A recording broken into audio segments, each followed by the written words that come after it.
Welcome to the Bible study.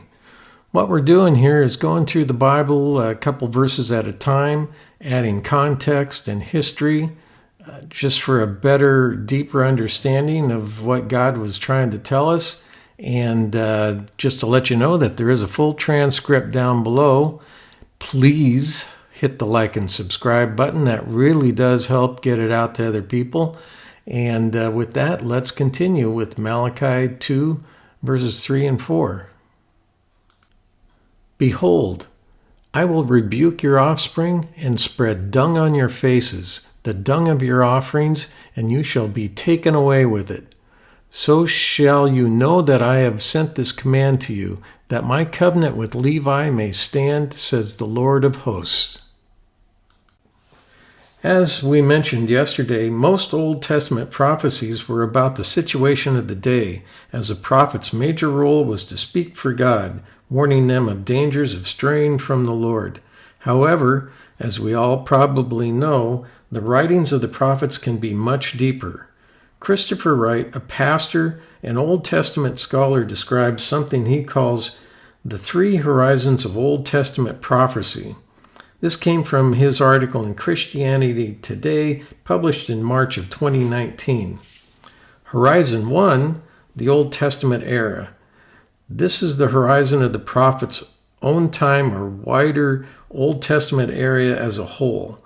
Most of what they predict happened either in their own lifetimes or at some point within history of the Old Testament Israel. Horizon 2, the New Testament era. There are some passages in the prophets that speak in terms that we now know could only be true in and through Jesus Christ and the gospel of salvation through his death and resurrection. Sometimes this is called messianic prophecy. Though the word Messiah itself does not often occur, the prophets do not only speak about a coming person, but rather they describe things that can only be perfectly true through Jesus. Horizon 3, the new creation. There are times when prophets speak of a future that is described in terms that go way beyond anything we have experienced in the past or the present. Sometimes they describe God's judgment engulfing the whole earth and all nations in cataclysmic destruction of all that is wicked and evil. Such a universal vision takes us to the ultimate horizon of the second coming of Christ and the final judgment. A mixture of horizons. There are some passages in the prophets that seem to include all three horizons. This may feel confusing at first, but remember that the prophets are looking into a future that, as far as they can see, is all one single vision.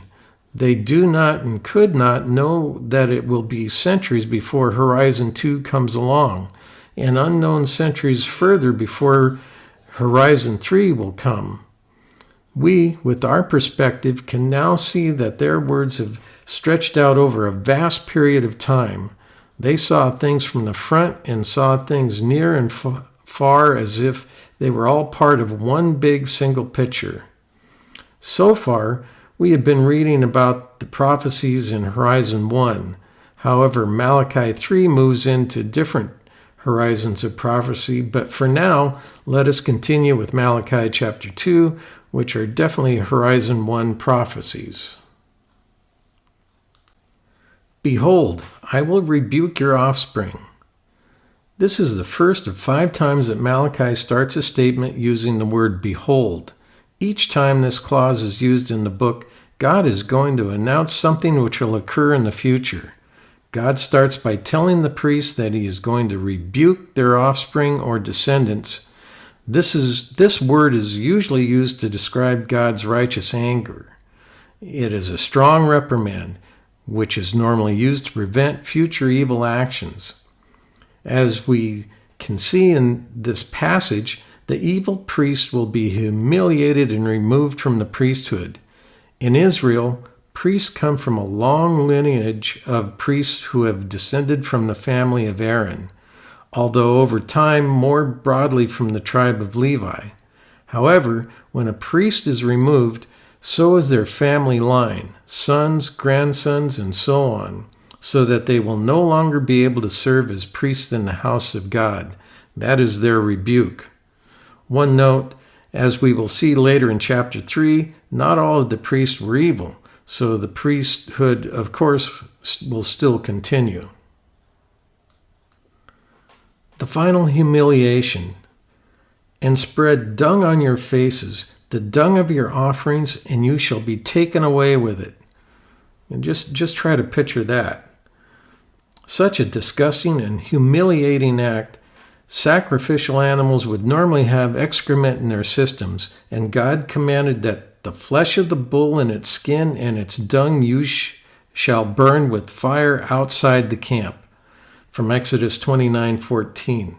In other words, in their punishment, the priests were to have dung from their worthless sacrifices spread on their faces, and they will be taken away outside the city in utter disgrace. We don't know if they were burned with the rest of the refuse, but since their lives had already been made them unfit to be priests, this would be a very visceral punishment that would be understood by all of Israel. The New Living Translation translates the last part appropriately. I will add you to the dung heap. God keeps his covenants. So shall you know that I have sent this command to you, that my covenant with Levi may stand, says the Lord of hosts. Here God references his own covenant with Levi.